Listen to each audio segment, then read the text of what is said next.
ओम नमः शिवाय। दोस्तों, हमारे YouTube चैनल भक्ति सागर में आपका बहुत बहुत स्वागत है। नाथ नील नल कपिदो भाई, लरिकाई ऋषि आशीष पाई। तिहि के परस किए गिरभारे, तर तिहि जल्दी प्रताप तुम्हारे। दोस्तों, श्री राम, लक्ष्मण और सीता जी 14 वर्ष के वनवास के लिए गए। वनवास काल के अंतिम वर्ष में रावण सीता माता का अपहरण करके ले गया। श्री राम सीता माता को खोजते हुए ऋषिमुख पर्वत पर पहुँचे। वहां उनकी मुलाकात हनुमान जी से हुई। हनुमान जी ने श्री राम और सुग्रीव की मित्रता करवा दी। सुग्रीव ने वानर सेना को सीता माता का पता लगाने के लिए चारों ओर भेजा। हनुमान जी सीता माता का पता लगाकर और लंका दहन कर लंका से वापस लौट आए। श्री राम के आदेश पर सारी वानर सेना समुद्र किनारे पहुंच गई।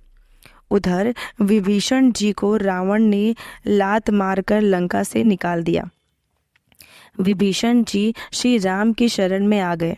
सारी वानर सेना के सामने यह चुनौती थी कि इतनी बड़ी वानर सेना को समुद्र पार कैसे ले जाया जाए।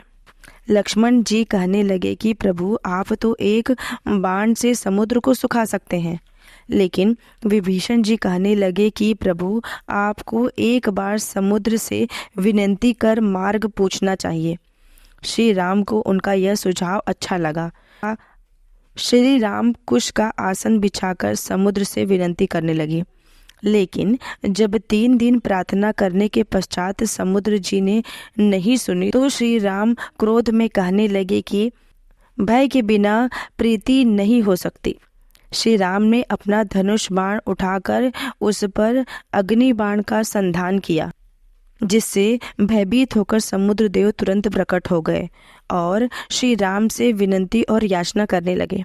श्री राम ने कहा कि समुद्र देव, कोई ऐसा उपाय बताइए जिससे सारी वानर सेना समुद्र पार उतर जाए।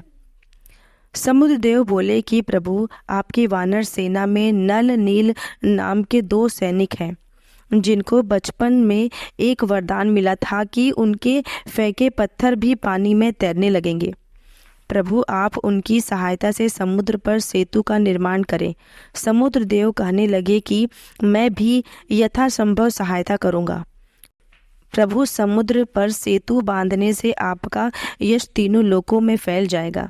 यह कहकर श्री राम के चरणों में प्रणाम कर समुद्र देव वापस लौट गए।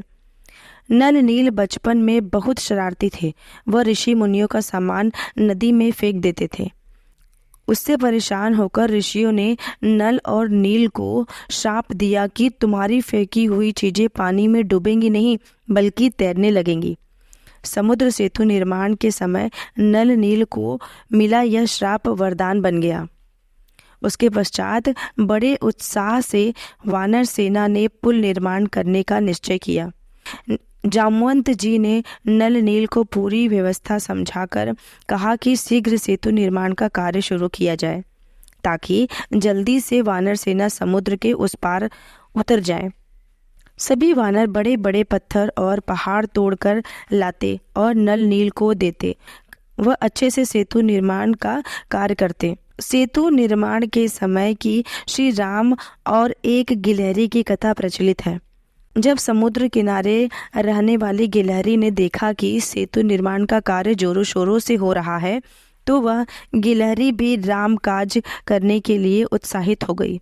वह समुद्र किनारे जाती और रेत पर लौटती और वहां जाकर सारी रेत झटके से गिरा देती। उसको बार बार ऐसा करते देख सभी वानर उस पर हंसने लगे। सभी उसका मजाक बनाकर कहने लगे कि यहाँ तो इतने बड़े बड़े पत्थर और पहाड़ सेतु निर्माण में जोड़े जा रहे हैं, तुम्हारी इतनी सी रेत से क्या होगा।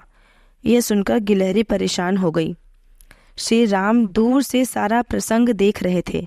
उन्होंने गिलहरी को अपने हाथों में उठाया और कहने लगे कि सेतु निर्माण में हर कोई अपने अपने स्तर पर योगदान दे रहा है। गिलहरी का योगदान भी कम नहीं है।